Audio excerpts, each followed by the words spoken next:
Mga idol, naghahanda na nga po ang Denver Nuggets papasok sa free agency since karamihan sa kanilang mga player available na sa trade market. May ilan nga ditong hindi na pababalikin sa lineup sa kagustuhan ng front office na magkaroon ng malaking pagbabago sa team. At isa sa mga ayusin nila dito ang kanilang bench o second unit since sobra silang nakukulangan na sa bench unit nila pagdating sa opensa. Kaya kukuha sila ng ilan sa mga bagong role player na mas makakatulong kay Nikola Jokic. At base sa ibinulgar na balita ngayon, kabilang sa mga target nilang gustong makuha ngayong off-season si Jordan Clarkson na hindi pa nga pinapapirma ng extension ng New York Knicks at kasalukuyan nga pong free agent sa ngayon.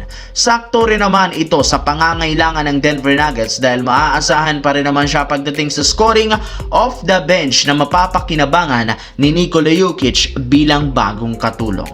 Samantala dito naman, pababa na nga ng pababa ang posibilidad na pagbabalik ni LeBron James sa Los Angeles Lakers matapos maibalitang desidido ang Golden State Warriors na agawin ito sa kanila sa free agency market. Nangyayari na rin naman ang pinakakinakatakutan na mangyari ni Rob Pelinka at ilan sa mga fans ng Lakers dahil bagamat man ready ang kanilang team na kausapin ito at bigyan ng extension si LeBron James, ayaw pa rin naman itong makipag-usap dahil unavailable pa rin naman nga siya para sa front office. Kaya isang senyales ito na meron talagang mangyayaring hindi maganda sa kanilang team ngayong offseason.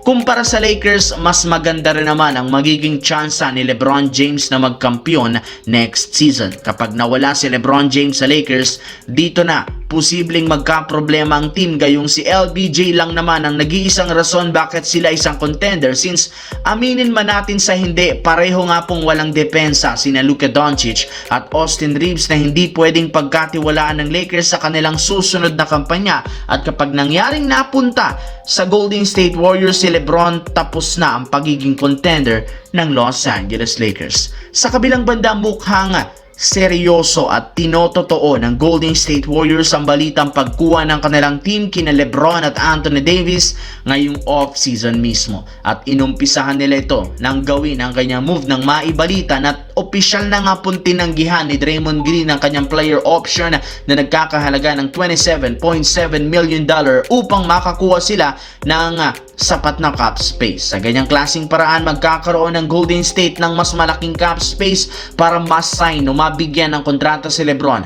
Mismong si Draymond Green na ang nagsakripisyo ng kanyang sahod para lamang mabigyan nila ang Golden State ng pagkakataong matuloy ang kanilang napakalaking plano. Base sa isang insider, magkakaroon nga po ng meeting ang Warriors kasama ang mismong kampo ni LeBron James sa pagbubukas ng free agency kung saan pag-uusapan nila dito ang posibleng kontrata ng kanyang makuha at kung ano pa ang mga balak gawin ng Golden State Warriors para makumbinsi siya na pumirma sa kanilang prangkisa.